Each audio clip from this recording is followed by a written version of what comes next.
Bonjour et bienvenue sur Slasher. Cette semaine, le Canada sera mis à l'honneur. Et vous verrez qu'ils n'ont pas froid dans le dos. Commençons par The Void, sorti en 2016, écrit et réalisé par Jeremy Gilby et Steven Kostanski. Le film s'ouvre dans une maison rurale. Alors que deux hommes se précipitent à l'extérieur, poursuivis par deux hommes armés, l'un des fuyards est blessé par balle, tandis que l'autre s'enfuit frénétiquement dans la nuit. Les deux hommes, l'un plus âgé et l'autre plus jeune, s'approchent de la femme blessée et l'un tend un bidon d'essence à l'autre. Une fois la femme aspergée, l'un des hommes laisse tomber une cigarette allumée sur elle. La brûlant à mort, alors qu'ils montent dans leur voiture pour vraisemblablement poursuivre l'autre victime, au loin, une silhouette regarde la scène macabre, vêtue de la tête aux pieds d'une robe blanche avec seulement un triangle noir au centre du masque. Un peu plus tard, un policier nommé Daniel Carter est assis derrière son véhicule de patrouille. Celui-ci aperçoit quelqu'un ramper le long d'un chemin. Dans un premier temps, Daniel pense qu'il s'agit d'un adolescent en état d'ivresse, mais se ravise et le récupère quand il voit que celui-ci est couvert de sang. Daniel fonce à contre-cœur vers un hôpital. Lorsque Daniel mène l'homme à travers la porte d'entrée, l'infirmière de la réception se démène pour obtenir de l'aide et appelle le docteur Richard Powell et une autre infirmière du nom de Beverly, qui mène l'homme pour être examiné. Daniel prend un moment pendant le silence pour dire bonjour à l'adolescente Maggie et son grand-père Ben, qui sont venus cette nuit-là pour vérifier la grossesse lointaine de Maggie.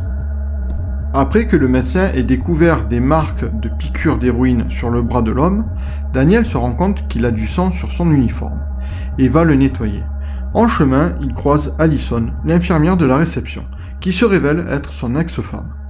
Échangeant quelques phrases pleines de rancœur, une fois Allison partie, le docteur Powell demande à Daniel de se calmer et qu'il comprend trop bien ce qu'est de perdre un enfant. Peu de temps après, alors que Daniel parcourt les couloirs de l'hôpital, il voit Beverly, debout au-dessus de Cliff. En se rapprochant, il voit que Beverly a enfoncé une paire de ciseaux dans le crâne du garçon, à travers son œil qu'elle retire lentement.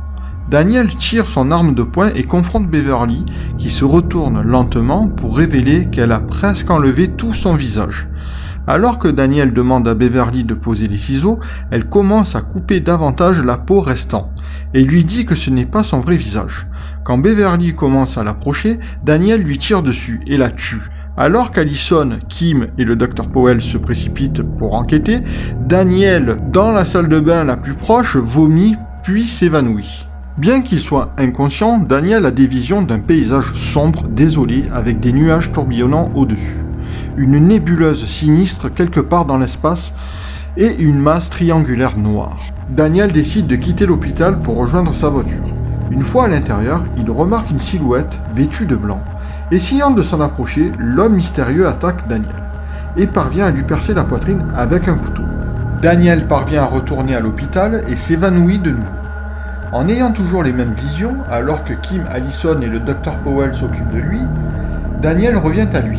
Soudain, un cri se fait entendre provenant de la chambre du junkie. À l'intérieur, une Beverly difforme et tentaculée les attaque. Dès les premières minutes, on a l'impression de regarder un film de John Carpenter.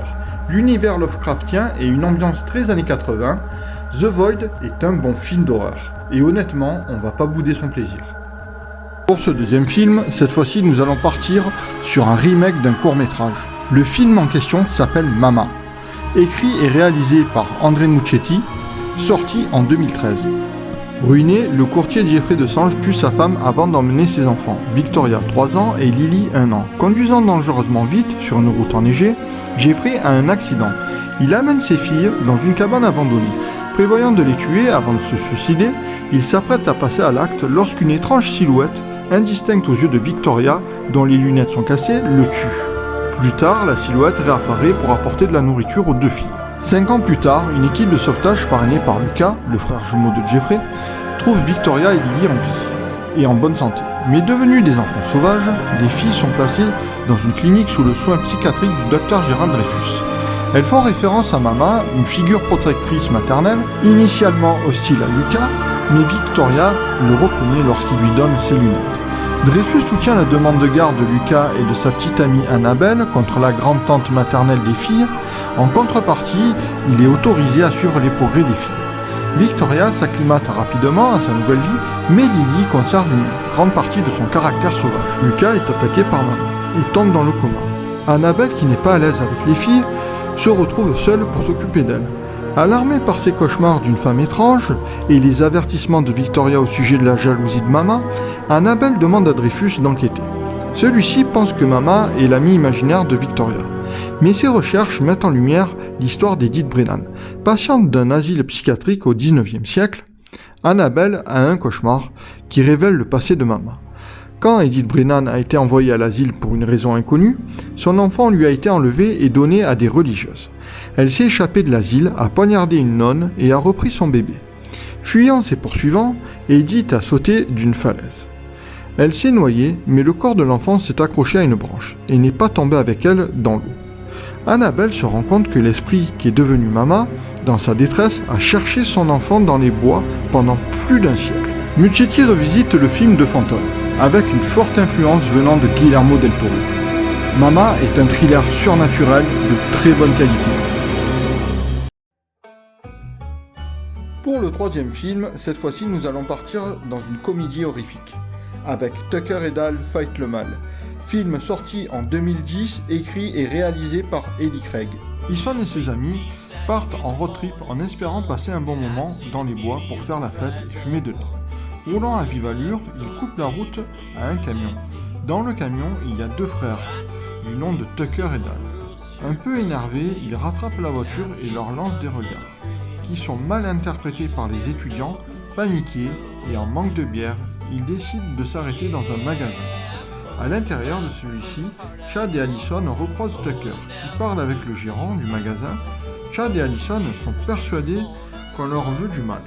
Une fois tout le monde à l'extérieur, Dale, qui a un complexe d'infériorité, il décide de s'approcher des filles et tente d'entamer une conversation, en riant nerveusement, ce qui a pour effet de terrifier les filles. Ce qui oblige Chad à intervenir et à effrayer le montagnard nerveux. Les étudiants poursuivent leur voyage sur la route pendant que Tucker et Dale se rendent à leur maison de vacances. Les étudiants ont installé un camp et sont assis autour du feu de camp.